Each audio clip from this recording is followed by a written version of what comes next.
O Mary most holy, you, by a special privilege from God, were exempt from the stain of original sin, and due to this privilege you did not suffer the discomforts of motherhood, neither during pregnancy, nor during childbirth.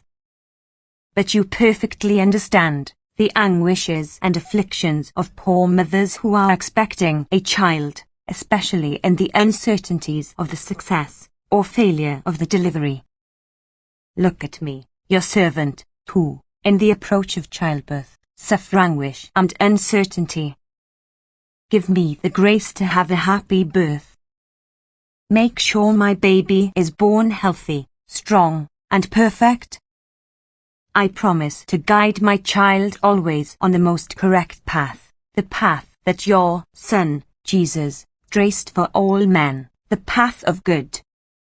Virgin, Mother of the child Jesus, I feel calmer and more at ease because I feel your maternal protection. Our Lady of Good Childbirth, pray for me.